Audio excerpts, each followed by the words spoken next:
I discovered my husband had another family for 12 years. What would you do if you discovered the person you married, the one you trusted most, was hiding an entire other family? I found out my spouse has a secret family. I always thought my marriage was built on honesty. Sure, Daniel and I had our ups and downs, arguments about money, schedules, even how to raise the kids, but I believed, with all my heart, that we were a team. We had been married for 12 years. We lived in a cozy house in the suburbs with our 2 children. Daniel worked in real estate, which meant long hours and late-night calls. Sometimes I got frustrated with his constant client emergencies, but I trusted him. I had no reason not to. Until one evening, when everything started to unravel. It began with a phone call. Daniel had left his phone on the kitchen counter while he took a shower. Normally, I wouldn't have touched it, but the screen lit up with a notification that caught my eye.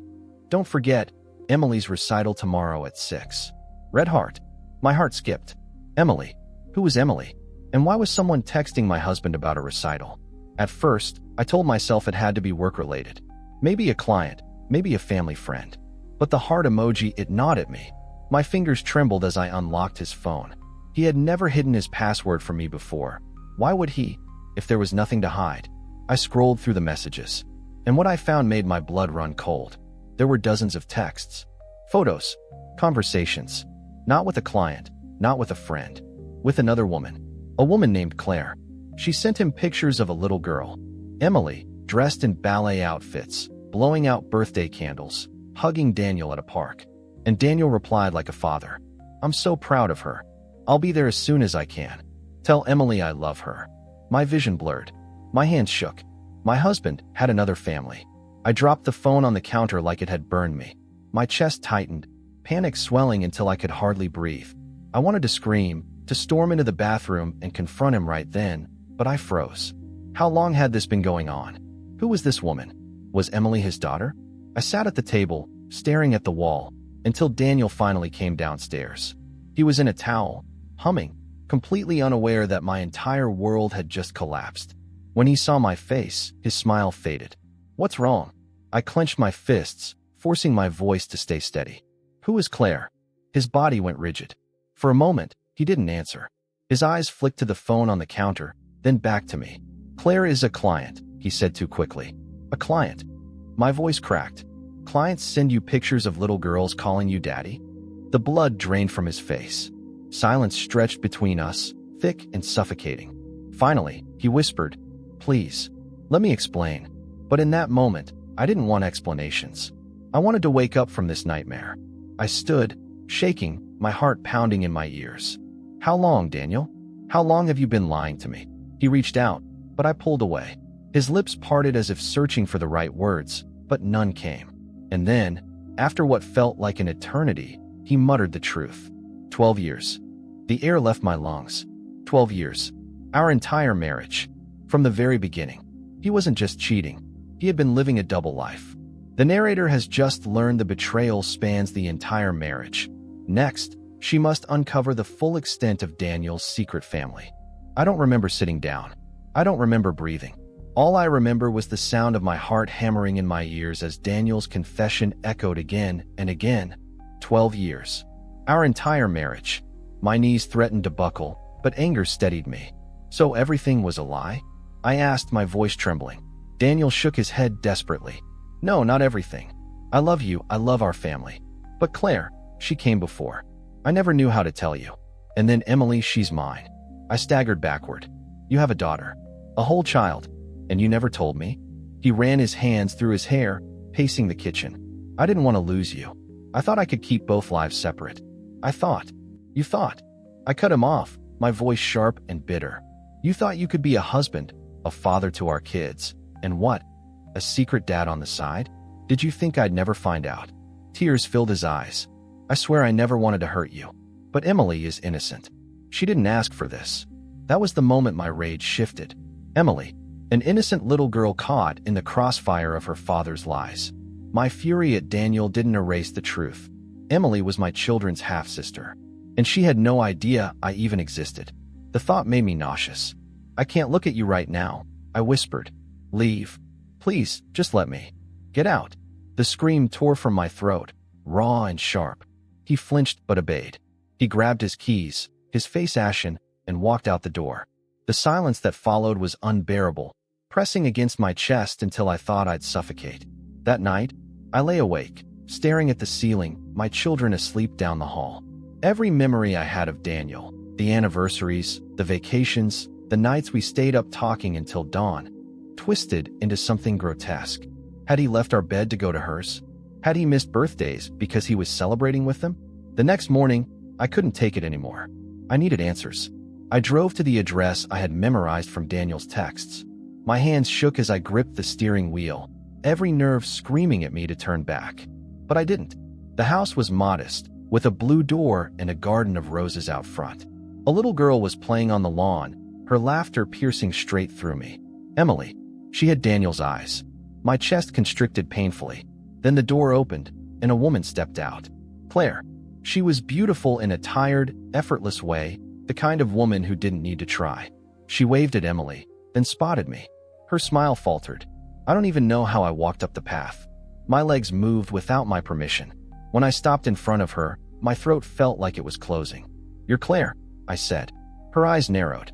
"And you are?" I swallowed hard. "Daniel's wife." The blood drained from her face. For a moment, she looked like she might faint. She glanced back at Emily, then lowered her voice. Oh my God, the world seemed to tilt as we stood there, both of us tethered to the same man's lies. "How long have you known?" I asked bitterly. Her lips trembled. "Since the beginning. He told me about you. He said he'd leave you. He never did." The words hit me like a punch to the gut. He had promised her a future, all while promising me forever. I laughed, the sound hollow and broken. So we were both living a lie. Claire's eyes filled with tears. I didn't know what to do. I loved him. I wanted him to choose me. But then Emily came, and I couldn't walk away. I wanted to hate her, to scream, but looking at Emily chasing butterflies in the yard, I realized the real villain was Daniel. He had built two lives on a foundation of lies, and both of us had been too blind, or too desperate, to see it. "I need to know," I whispered. "How many times has he been here? How many birthdays? How many nights?" Claire looked away, shame written all over her face. "More than you want to know." My chest tightened, rage and grief colliding inside me. At that moment, Daniel's car pulled up. He froze when he saw us both standing there, his lies cornered, his two worlds colliding at last. Daniel must now face both women at once, the wife and the secret partner, and his double life is about to implode. Daniel's face went pale as he stepped out of the car. His eyes darted between me and Claire, panic flickering across his features. For the first time, his carefully constructed web of lies had no place to hide. "Please," he stammered, holding out his hands as if to calm us. "Let's not do this here." I laughed bitterly. "Oh, we're doing this right here, Daniel. In front of the house you've been sneaking to for over a decade. In front of the family you built behind my back." Claire's jaw tightened. "You promised me you'd leave her," she said coldly, her voice trembling. "You swore we'd be together." Daniel's shoulders slumped. "I couldn't. I didn't want to lose either of you. Neither of us." My voice cracked, fury and heartbreak surging in equal measure. "You don't get to have both of us. You've destroyed two families because you couldn't be honest." Emily's laughter drifted from the yard, and the sound gutted me. She had no idea the storm brewing between the adults in her life. I lowered my voice, my anger tempered by the sight of her innocence. "She doesn't deserve this. None of the kids do." For once, Claire and I agreed. We both glanced at Emily, then back at the man who had wrecked everything. Daniel sank onto the porch steps, his face buried in his hands. "I thought I could make it work," he whispered. "I thought if I balanced it carefully enough, no one would get hurt." I knelt in front of him, forcing him to meet my gaze. "Everyone got hurt, Daniel. Me, Claire, our kids. Emily, you've poisoned every part of this with your lies." Tears welled in his eyes, but I felt nothing. No sympathy, no pity, just the heavy finality of truth. "I'm done," I said quietly but firmly. "I'm filing for divorce. You can figure out how to explain this to both sets of kids, because I won't protect you anymore." Claire crossed her arms, her eyes red but resolute. "And I'm done too. If you can lie to her for 12 years, you can lie to me just as easily. I won't raise Emily in your shadow of deception." For the first time, Daniel had no words. His silence was louder than anything he could have said. I turned and walked away, my legs trembling, but my resolve solid. The air outside felt heavier, but also cleaner, like I'd finally stepped out of a suffocating fog. The weeks that followed were chaos. Papers were filed, lawyers were hired, custody arrangements were drawn up. My children asked questions I wasn't ready to answer. Claire and I, surprisingly, kept in contact, not out of friendship, but out of necessity. Our kids were bound by blood now, half-siblings who deserved honesty even if their parents had failed them. The first time Emily met my children, the air was thick with confusion. They eyed each other cautiously, unsure of how to define this new connection. But children are resilient in ways adults aren't. By the end of the afternoon, they were playing tag in the yard, laughter bridging the gap that Daniel's lies had carved. Watching them, I felt something I hadn't expected: hope. Maybe the sins of their father didn't have to define them. Maybe, just maybe, they could build bonds where Daniel had only built walls. As for me, healing was slower. Nights were long and lonely, the empty space beside me in bed a constant reminder of betrayal. But with each passing day, the pain dulled. I poured my energy into my children, into myself, into rebuilding the life Daniel had fractured. And one evening, as I watched my kids play with Emily under the fading sunlight, I realized something important. Daniel had tried to control two worlds, but in doing so, he lost both. What he left behind wasn't destruction. It was the chance for something new, something honest.